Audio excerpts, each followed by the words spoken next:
Sanibona emakhaya igama lami Scelo Ngubane. I'm inspirational speaker. Today we have a special guest. Please introduce yourself Nomzana. Igama lami uBongani Thabede.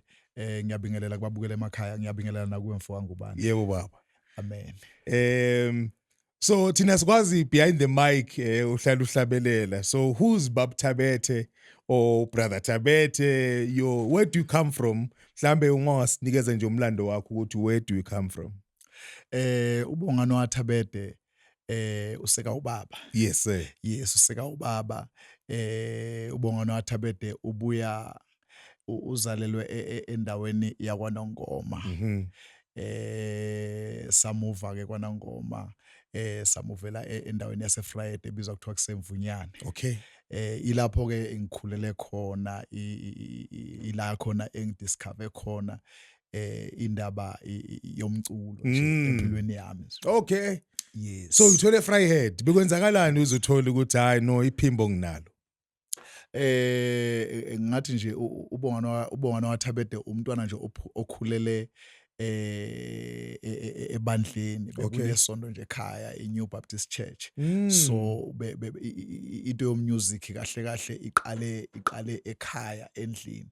So nje ikhehla lambeli ke likhale lapha na mangabe kungakaze mhlawumbe uthola kujump usuku ungathandazwanga azabuza ukuthi ubani oculisa umkhumbi. So yaqala lapho lento wayifaka ngakhula nayo into ukuthi nje kuyahlatshelelwa ntambama njalo before kulalwe kuba nepray. So ngakhula nje ngaleyo ndlela ke until ke esikoleni emabangeni aphansi nasemabangeni aphezulu bengumuntu obethanda umusic wechoral negospel. So nje I was good nje kuma note noma sekuzoyiwa kuma competition ezikoleni bekuba umina obe nominate ukuthi no ndoda awusilandele lento ubuye uzoyifaka kulabo abasele. So nje ngakhula nje kanjalo into yomusic bekuyinto. So music impilo yakho yonke nje. Impilo nje yami yonke. Wow. So sayivula le interview nje mongathi iculo mhlambe bolishaya sesekhaya elilodwa nje silizwe. Kunomhlabeleli lapha na I think bewukhonziwe kakhulu umamncane wami ngoba nje sonke ekhaya into yomusic nje bekuyinto nje yasekhaya. Okay. So kunomhlabelela abe ukhonze kakhulu ebesiwenza nje othentabene kude. Okay. Yes. Kwemisiphambano. Wayethi mayushaya ngihleli phansi ngisesewumntwana ngihleli phansi ngizwe kufika inyembezi mayesewushaya lo mhlabeleli lona nje. So angifuni uqamba into yomhlabeleli kimi ke yaqala nje lapho ngaqala ukuyithanda because bekuyinto yasekhaya. Wow. Yes. So bekhona into oyizwayo mayishaya le ngoma kakhulu nje mhlambe ama 2 lines nje wayo le ngoma. Entabene kude kwemisi phambano esino buhlungu nehlazo ngisitha dasona kobuje suwami wabethe lwakuso ngenxa. Wow. Oh wow. Yes. So ilinka kanjani I want us to go to your new release iGolgotha. Yeah. Into yalomhlabeleli othi eGolgotha bekade ngise Fryhead. eFryhead bengihlala khona ngiwumuntu ke obecinga izinto zomsebenzi. Okay. So lapha neFryhead ngagcina ke ngifellowshipa kwelinye ibandla lapha na eFryhead. I think this is where engathola khona insindiso kushumayela umfundisi umgazi. Lo mhlabeleli lo othe eGolgotha ngangilele nje erumini kusebusuku. I thought mangabe ngiphaphama kwa 12 o'clock mangabe ngivuka nje kunekhanda elalingiphethe engqondweni yami nganginayo into ethi hayibo ngathi ngiyahamba so because even emakhaleni ngangisimela into yegazi ukuthi ngahle kuphume negazi ngendlela lingiphethe ngayo ikhanda so ngaqala lapho ke manje ngehla embedweni ngakhuleka 12 until 1 mangabe ngiqeda ukukhuleka ngabo 1 kwathuleka kwathi du ngalizwe ikhanda lehla this is where uNkulunkulu anginikeza lo mhlabeleli yakhumbula ngangisaphatha nje ifoni eyayincanyana yeSamsung ngawuhlabelela umhlabeleli ngingedwa ebusuku ngawuhlabelela ngenkathi ngiwuhlabelela lo mhlabeleli kwangazathi kunomuntu owuhlabelelayo kwangathi nguzwa kumuntu owuhlabelelayo so ngawuhlabelela ngawuphimisela this is where ngakhona ngawurecorda ngefoni so lo mhlabeleli waqala lapho ke Friday ngawuperforma udlalwe abantu abaningi nje baningi akekho ukeyboardist ongawuthandi bayawudlala nje KZN even kuma radio station bewudlala kuma radio station amancane lo mhlabeleli wethe Golgotha. You know, I want us to go to, because most of the time we are interviewer, your music is playing in different radio stations. Yes. But before we go there, mawubhala mhlambe ingoma mhlambe noma urecord ingoma, is it always ukuthi kuba khona mhlambe into enzekalayo before ubhala ingoma, or mhlambe it's a different story for different songs? Ngiyacabanga ukuthi always mina mangabe uNkulunkulu ngizoba nomhlabeleli isikhathi esiningi uNkulunkulu beyanginikeza umhlabeleli mangabe mhlambe ngibuya kwiprayer mangibuya kwiprayer sometimes nje ngingalele nje ngibhekile uNkulunkulu mangabe after nje iprayer bekwenzeka sometimes ukuthi anginikeze umhlabeleli because eminye imhlabeleli engiyihlabelelayo imhlabeleli ejwayelekile but eminye futhi ngiyasibhalela yona. Wow. Yes. So iGolgotha it's a song oyihlabelele after you go through ukugula kwekhanda belinkenketha and afterwards you received your healing. Yes. So is that mhlambe something ofisa ukuthi even nabalaleli, your viewers and your fans endlini mayiqeda ukuyilalela ngathi angaba healed from it? Yes. Wow. I believe ukuthi everywhere la ngizobe ngiperforma khona nginayo into ethi emoyeni wami nasengqondweni yami uNkulunkulu kuna something efa ukuthi ayenze kubantu because into yomhlabeleli kimi ayipheleli kimi into yabantu. That's why kwesinye isikhathi ngeke ngiyenze even without money or ngoba ngiyazi ukuthi into edingwa ngabantu kakhulu. Asiye lapho Thabede ukuthi money and music, ukuthi most artists abantu bazothi makathi umuntu hey ngicabanga ukuthi ngibe yiartist emakhaya, but no, ngoba most artists bababonile bestruggle ukuthi yini le disconnection between artist and money. Is it because some artists are exploitwa, or is it because mhlamba ama artists awathola ama opportunity? Yini ngathi most artists eSouth Africa kakhulukazi ama artists, they don't get the, angeke ngithi the money they deserve, but they normally uthola italent eliyaphakama kodwa lilandelwa ngokuthi lithola ama funds. As an artist mhlambe osohlabela isikhathi eside yikukuphila ngathi kuleka khona. Uma nje ngingachaza mhlawumbe kafishane especially endabeni yomusic iyadinga ukuthi uyiqonde kahle and kube yinto ngampela obizelwe kuyona.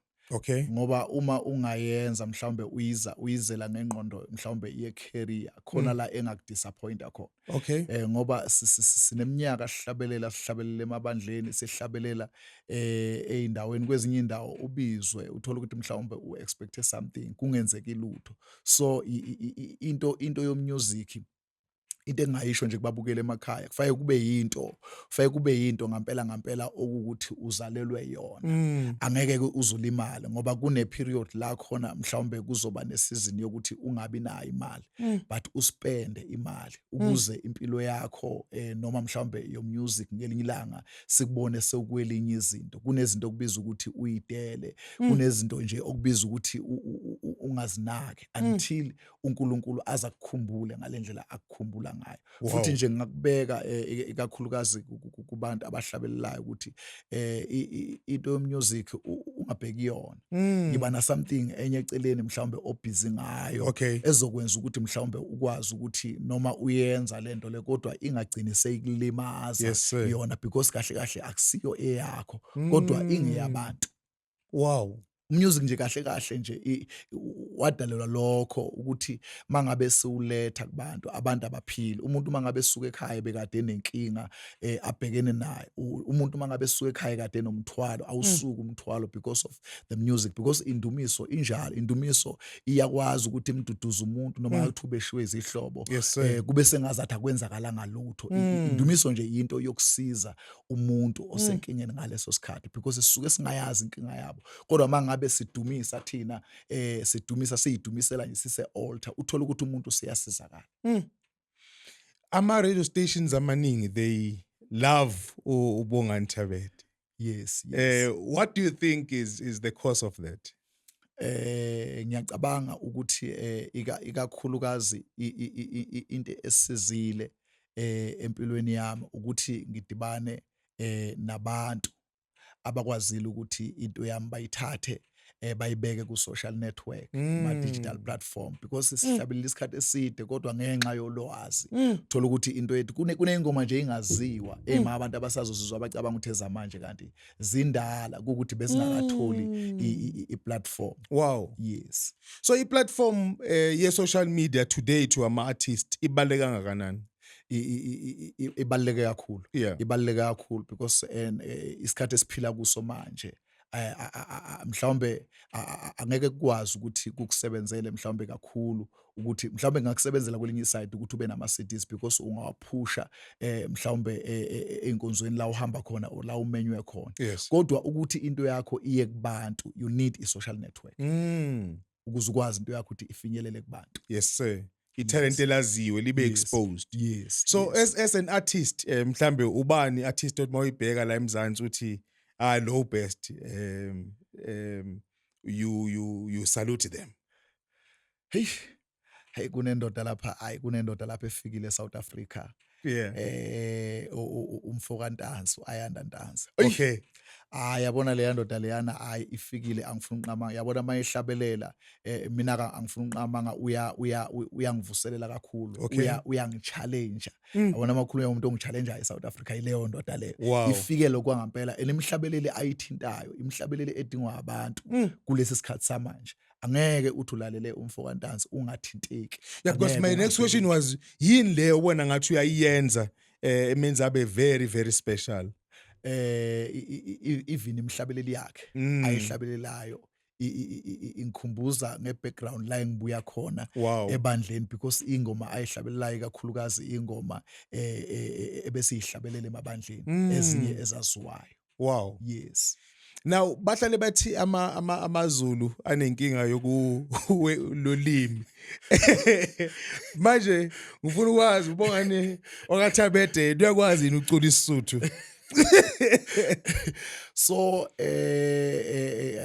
ngiyayizwa leyo but into esisizileke kakhulukazi noma ke mhlawumbe ke siyo amaZulu but kodwa ke into esisizayo ikakhulukazi umoya engcwele. Oh yeah. Yazi mina ngiyakhumbula nje mangabe ngifike eGoli bekukhulunywa nje isiSuthu kuhlatshelelwa isiSuthu ya ngiku-enjoy umhlabeleli but kodwa ngokuhamba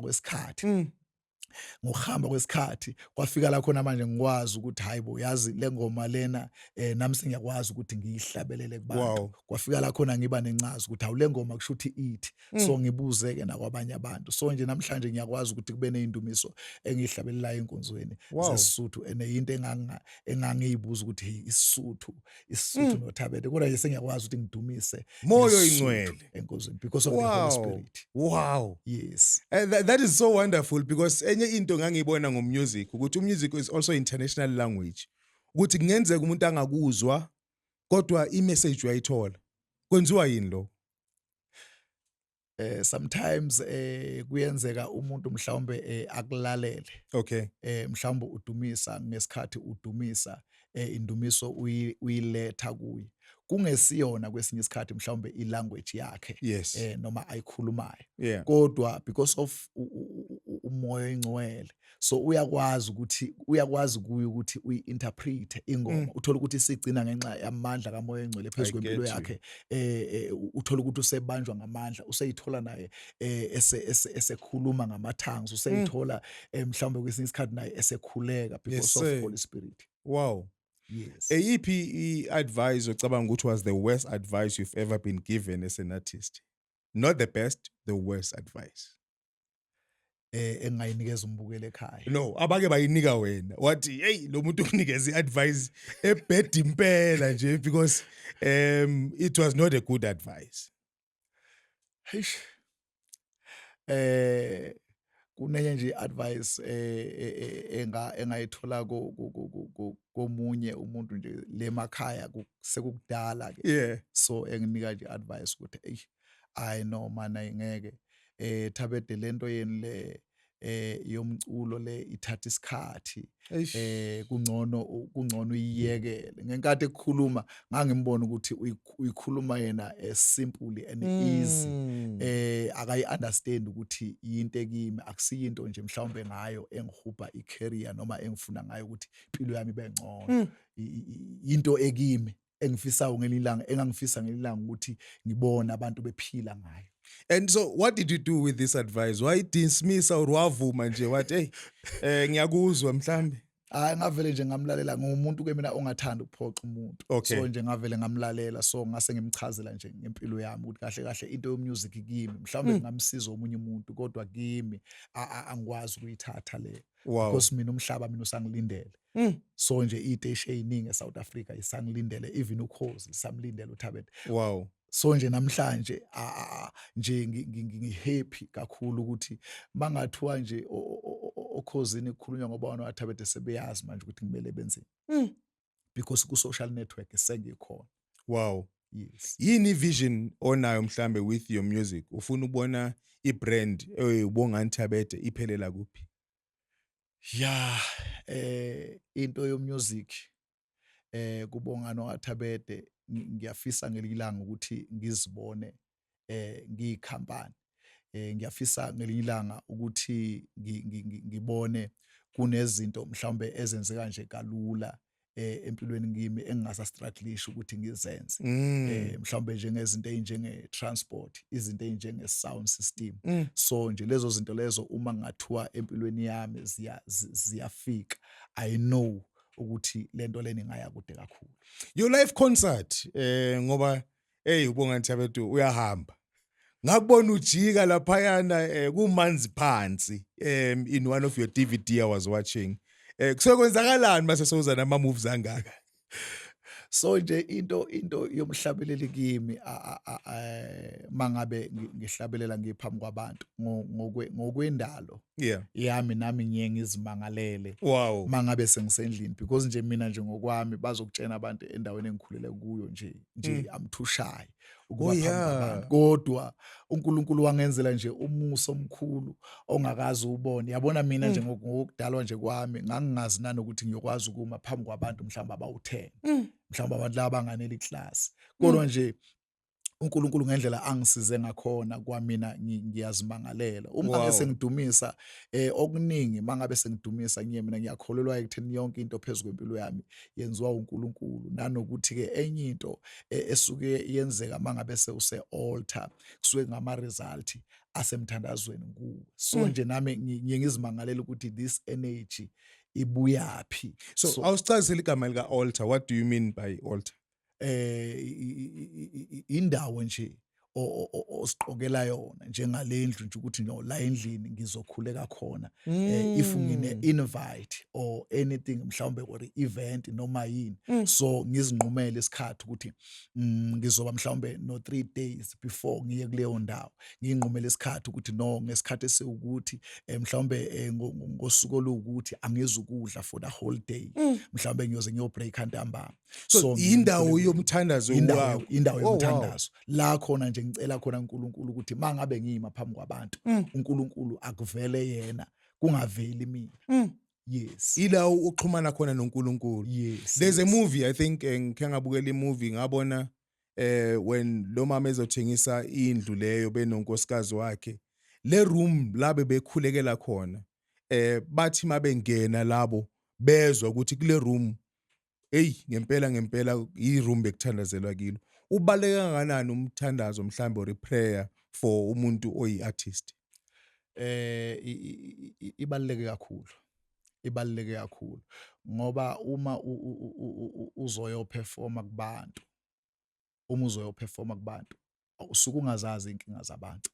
Kodwa mangabe uqale ngeprayer, uthi ufika laphana phambi kwabantu, uNkulunkulu sekunabantu abalaphayo wena obukade ungabazi. Because of your prayer, uNkulunkulu useyakwazi ukuthi asize abantu.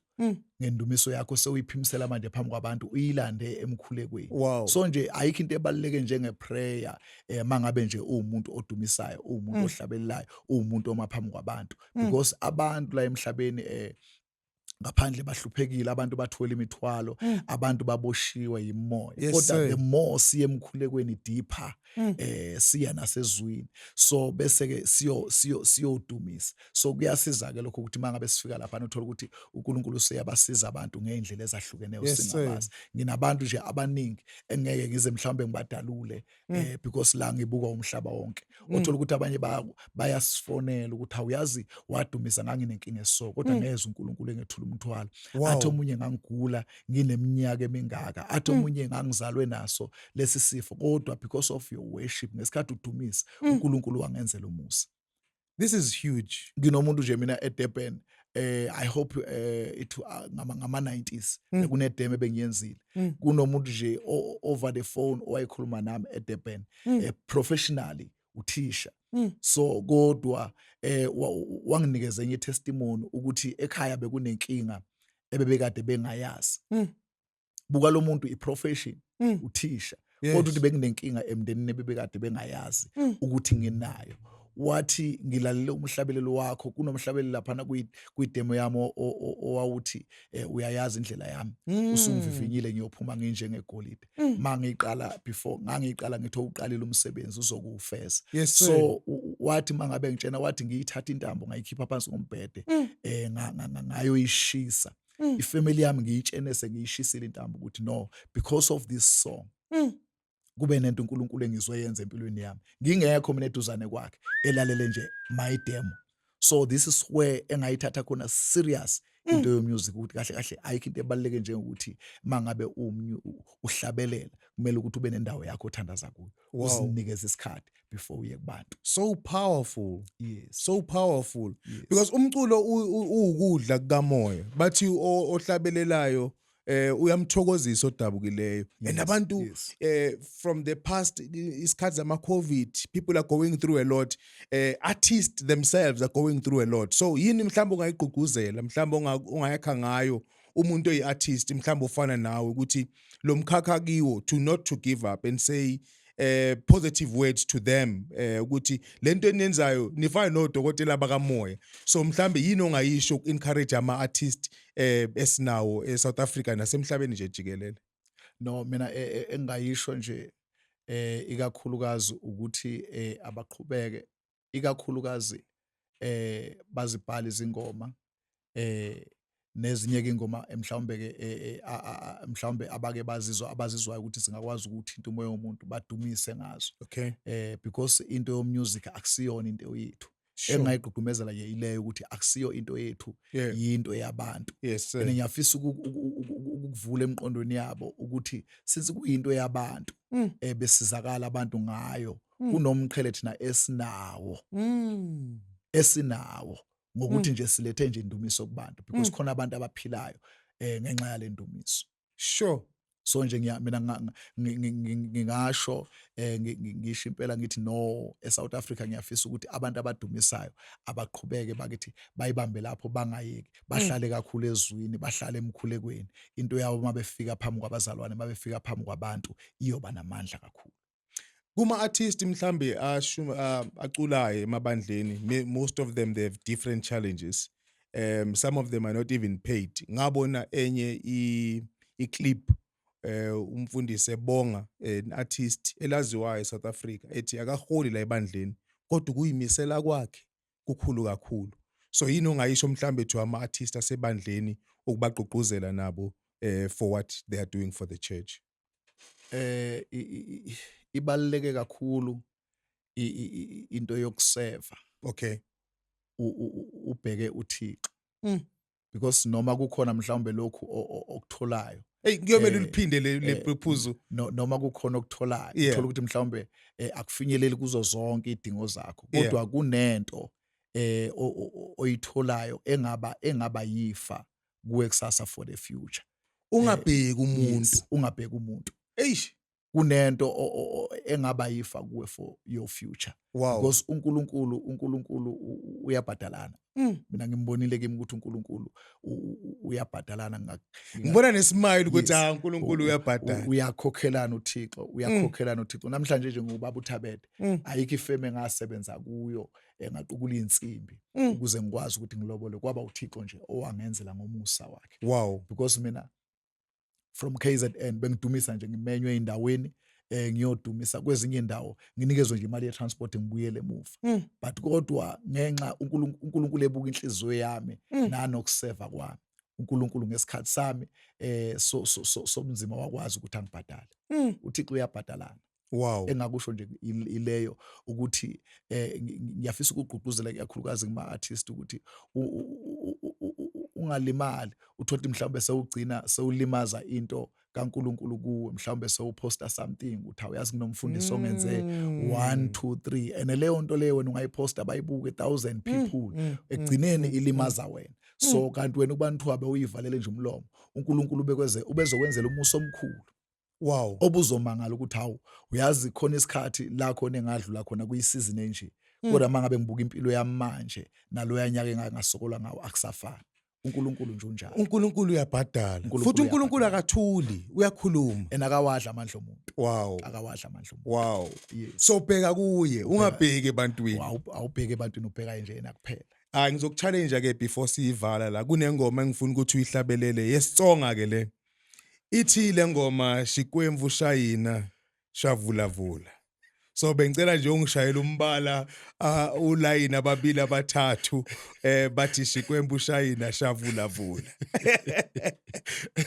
Kodwa mfoka Ngubane ungenzani? Ake sivulavuleke manje Xikwembu babuthabethe sikuzwe. No, mfoka Ngubane ungenzani kodwa? Phela kuzoshintsha ulimi after isonga ngiya kuSivenda. Phela ngibuyela impompo so bengiyovakasha nje kuthangi so ngizosho nenye ingoma yesivenda. Utheni awuyiphinde Xikwembu Shayina Shavulavula. Isho nje njalo kuphela. Hey, Nkosi uJesu. Awizama. Ngathini uNkulunkulu wethu uyakhuluma. Uyakhuluma. Ngiyihlabelele. Yes sir. uNkulunkulu wethu uyakhuluma. Xikwembu Shayina. Shavulavula.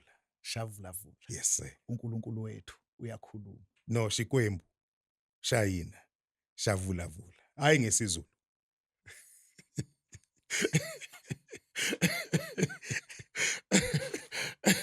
Kodwa mntaka Ngubane kwenzani eSouth Africa? Athi ngishintsha ulimi ke ngokunikeze lula ngoba ngifuna ukukuyeka. Xikwembu. Yeah. Shayina. Shavulavula. Yeah. Xikwembu Shayina Shavulavula. Yes. No le iyodinga ngibe nesikhathi. No ngibona athi idinga rehearsal. Idinga rehearsal enkulu ayencane. There's a song that I like yesuthu ithi Hanti Jesu unampona uyayazi yona?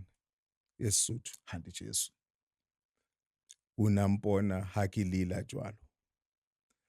Hey ngiyengizwe ngiyawuthanda lo mhlabeleli. Kodwa nje mhlawumbe usadinga ukuthi ngithi ukusizwa ngawo lapha nalapha ukuthi uchazwe kabanzi. Ngale ngibeza bakhala ngamaZulu ngizizwele nami e-studio namhlanje ngizamile ngiyacabanga emakhaya babonile ngizamile isitsonga ngazama isisuthu hayi ubabuthabethe ubambe la seDurban futhi ngiyazi ukuthi this weekend uzobe dumisa eDurban so iDurban the KZN indawo yakhe. Yabona nje eGoli mase kuthiwa ngempela sekuthiwa kuyadunyiswa nakhona izinto uma ususemoyeni zenzeka ngenye indlela, Yes, sir. zenzeka ngenye indlela, akufani noma nje ukhuluma ngoba ngikhuluma nabantu. Yeah. So that's why nje ngike ngakhuluma ngokuthi sometimes umoya engcwele eminye imihlabelo uya-interpreta manje Yeah, siyaxoxa yeah, yeah, i-interview. yeah. So nje kunomhlabeleli ngiye oye ungibuse mase ngiphambi kwabantu nje eGoli ngoba phela kubalulekile sometimes ukuthi umuntu i-language yakhe iyashesha ukumthinta. Yes, yes, Uthi hayi sali yes. ungiphihlela Mm. ngimakethi fela hayi sali ungiphihlela ngimakethi fela. No, welibhadala icala lakho, no. Ulibhadela impela. No, hayi ngiyengiphunyule nje ngalo mhlabeleli eGoli ngiyengiphunyule ngawo. Wow. Yes, Kodwa yes. what's the difference eGoli mhlambe ukuthi there is multilingual udumise endaweni eziningi Yes. la eGoli mhlambe mawuqhathanisa what's the difference? Umehluko awukho kangako. Okay. Awukho kangako because nje i-worship noma ngabe use-KZN noma ngabe kuthiwa useGoli. Wow. Ya indumiso nje. Ngagcina also you were booked in Cape Town and I realized ukuthi your music is not only touching in one area but ibamba cishe everyone eMzansi. Mhlambe your words to your fans and people who are following your music mhlambe ungabatshela yona as we come to our conclusion. Sesifike nje emaphethelweni ngingakusho nje kakhulu ukuthi uBongani wawaThabede useyatholakala especially kuwo wonke ama digital platform. Okay. Uyatholakala uBongani if mhlawumbe unesifiso sokum-invite uBongani useyatholakala ngaba kusebandleni ngabe semshadweni nje any event uBongani useyakwazi ukuthi atholakale On social media platforms utholakala kuphi nakuphi? Kuma social media ku-Facebook uBongani Thabede ku-YouTube uBongani Thabede. Okay. Yes. Awesome. And I hope and believe ukuthi you are working on something very soon. What should we expect from you? Ngiyafisa nje ukuthi abantu balindele okukhulu kakhulu. Especially nje kunomhlabeleli nje esiqeda ukukhipha oyisingile othi eGolgotha. Leyana this is not nje i-worship. Yes, sir. Kunento ngine-show ezoyenza kubantu. Wow. So nje ngiyafisa nje kubabukele emakhaya ukuthi ngampela bakholelwe kulento. Yes, Bakholelwe kulento. Ngiyafisa nje ukusho ukuthi especially ey'teshini zonke bakithi I'm available. Uma befisa nje interview uBongani Thabede mabefisa ukukhuluma naye. Yes, sir. Ngikhona bakithi ngiyatholakala. Yeah. Especially uKhosi FM bakithi ngiyanqonqoza. Ulivuleke uKhosi. Ngiyanqonqoza alivuleke bakithi uKhosi. Yes, sir. Alivuleke uKhosi. Kuma duet mhlambe ubani kumele simbuke. I saw your beautiful duet that you did noNamdluli. Ayileya connection bantu. Yasinyakazisa. Isasinyakazisa namanje. So mhlambe what should we look forward to your next duet and ubona kanjani ukuthi artist leli dezohlangana lapha nayo izobaqhumuza? Yeah, mina engakusho nje mfoka Ngubane nakubabukela emakhaya besalalele mina mangabe umuntu nje edumisa noma ehlabele ngiyanikeza isikhathi sokumbuka. Wow. And angisuye umuntu ofishara nombani. So nje uNamdluli ngathi mangimbheka eperforma yaba khona nje enhlizweni yami into ethi khona into engenzeka. Mangabe ngamthatha ngimsondeze eduzane. Yasho yenzeka lokho kwangempela. Angifuni uqamanga eSouth Africa. Congratulations to that duet. Respond yabantu bakithi siyabonga nje kuwo wonke ama supporters abanye and the feedback abantu bayakhuluma impela bathi no bawubonga lokho. Bajabulile kakhulu ade ngikhuluma yena abanye from eMnambithi abanye from eKZN Friday bathi no I know Thabede sekuyomela wenza show ukuthi impela makuthiwa nje uyadudula fake kube nengoma eniyenzayo. Wow. Mhlawumbe ubani omunye mhlambe ofisa ukuba neduet naye? Okwamanje. Yeah. Okwamanje.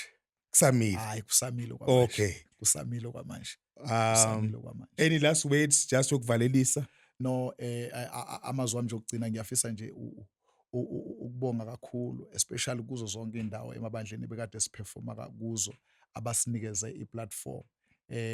Ngiyafisa nje ukudlulisa amazwi okubonga kakhulu eDurban kuzo zonke nje iy'ndawo la Yes, sir. esike sanyathela khona.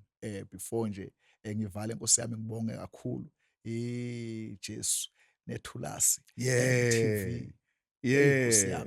yami. Thulasi Production. Yeah. Indoda engathi mangidibana nayo le iyakwazi ukunothisa isipho sami because abantu basibona abantu nje sesibahle kuma camera abazi ukuthi sihuzuke kangakanani.